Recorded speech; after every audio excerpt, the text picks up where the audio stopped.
These 4 techniques are not only great for whiskers, but also for any kind of pet or animal hair. Today I'm going to be showing you how to use scraping, masking fluid, and refining that masking fluid, white ink, and black ink pen. You can get all the supplies I'm using in today's video at paint333.com, and I will also link to them in the description. Today we are painting Kringle, and the majority of his whiskers are white. So we're going to start by masking them out using masking fluid, PBL masking fluid. I like to apply it using the back side of a pointy palette knife. I've tried applying masking fluid with brushes before without a lot of success. I've also tried the PBO masking fluid pen, which initially works very well but can get clogged somewhat easily. So this is the best way I found to apply masking fluid, and so that's what I do. Now, every animal's whiskers are a little bit different. So I would pay close attention to, in your reference photo, how many whiskers they have and the direction that they go and kind of where they're located. Getting that right and accurate will help the overall portrait look like that pet and look good. Now, sometimes before I apply the masking fluid, I will put a base color underneath where the whiskers will be. In this example of Saru, that's exactly what I did. Saru had all black whiskers, but the cool thing about black whiskers is that if they hit the sun, they can actually be reflective. So that's what I decided to paint, was the reflective quality of his whiskers. So I laid down that base color, then I masked out the whiskers. So now I'm going to proceed with the painting, making sure that as I go, I employ the method of scraping, which is the second technique I use for whiskers and hair. With scraping, you're going to want to scrape away the paint right before it dries. This mostly takes patience and also kind of some luck, because typically I'll be painting and waiting for the area I want to scrape to almost dry, and sometimes I miss it and it dries completely and then you cannot scrape.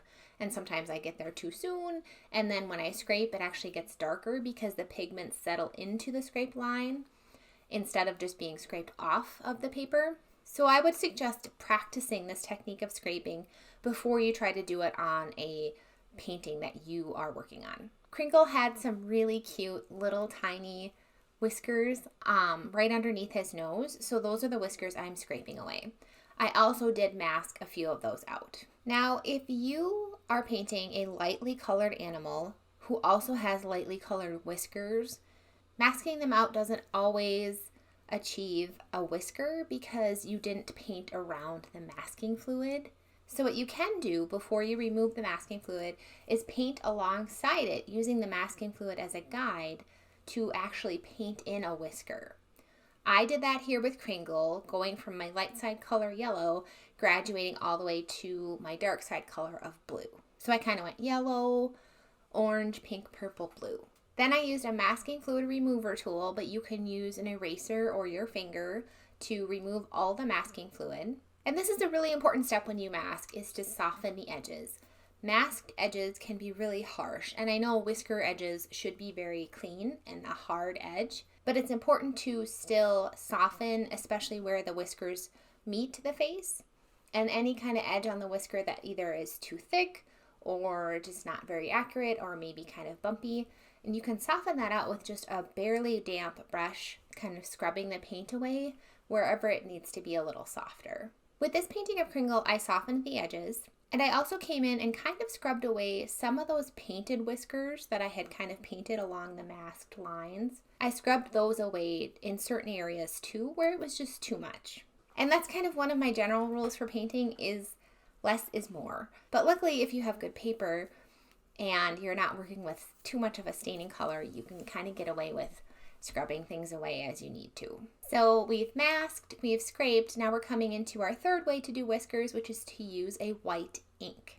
My number one tip for using white ink or any kind of opaque paint is, again, less is more. I would be weary of relying on white ink to paint all of your whiskers or all of the white hairs in a painting, mostly because it doesn't look as fresh as some of the other techniques that you can use. My number one technique would be scraping, because that typically looks the best on a watercolor painting. People are usually like, how did they do that? How did they achieve that beautiful line within such a heavy saturated area of color. So my number one recommendation would be scraping. Then it would be masking, especially if you can combine masking with base color underneath. That can look really good. I think that looks really good on cat whiskers. Something to keep in mind with whiskers in general is that cats have intense, long whiskers, much more so than dogs typically. So planning out the method you want to use for your whiskers, especially with cats, will be beneficial before you start painting. So I am using P.H. Martin's Bleed Proof White. I actually hadn't used this prior to this painting, which is kind of crazy, but I recently joined some Facebook watercolor groups and somebody else recommended it. So I bought it and I really like it. I would say it's definitely the best white I have ever worked with. I've used white India ink, I've used white colored pencils, I've used white Inktense pencils, I've used white gel pens. I've never liked the performance of any of those options enough to warrant using them again on paintings. But this bleed proof white is awesome. So I used a size 3 round brush to apply it. The brush was a little bit wet and I just dipped it into the cover of the jar of ink that had some ink stuck to the cover and mixed it with a little bit of water to apply it onto the painting. Now I didn't use this white for any of his long whiskers.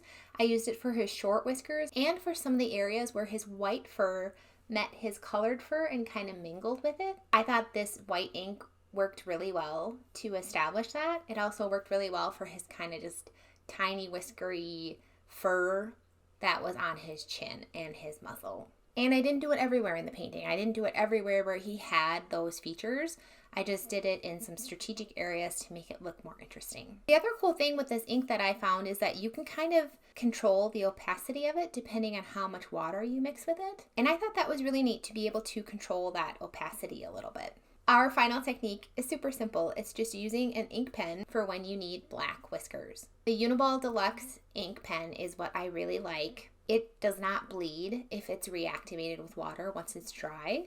So that can be really handy if you end up painting or needing some black lines before you start painting, or if you have to fill in a little bit of painting details after you have already established those black whiskers. The only con I would say with this method is that it is a black whisker. You cannot control the opacity or the color. So again, if you're painting a subject that has whiskers that are reflecting color or not quite black, I would encourage you to be a little creative and think about different ways to paint those whiskers without maybe using that ink pen right away. But for Kringle here, he did have some black above on his eyebrows, and I think just one coming out from his cheek that was super cute. And I think he had one whisker too on the other side that transitioned from white to black. I'm not sure, but I kind of established that as well. My cat Norhan right here has really cool whiskers that transition from black to white. So I haven't painted him yet, but I think that would be really fun to do. And in case it's helpful, I think for whiskers like that, I would mask the entire whisker out. And then after softening the edges, I would come in with a black ink pen to establish that black part at the beginning of them. My final tips would be with masking to practice until you find a method of applying it that you really like. It is better to get thinner lines than thicker lines. Big, thick whiskers can be really distracting on a pet portrait. So I would say thinner is better. Again, I would also say less is more. And I would practice what method you're using on an actual piece of scrap paper of the paper you're using, because if you're using rough paper, your masking might apply in a kind of bumpy way and your ink pen could skip. So practice those things before you do it on your actual painting. One last tip with masking would just be if you mask a line that you're like, oh, that didn't turn out, it's way too thick or it's not where I wanted it to be, wait for it to dry and then remove it before you start painting. I'll put links to most of the supplies that we went over in this video in the description. But if you do have the supply list from paint333.com, I do talk about the masking fluid that I like and the palette knife that I like to use as well. If you like to do whiskers in a different way that I didn't share in this video, please leave me a comment so I can try it. And give this video a thumbs up if it helped you. Happy painting!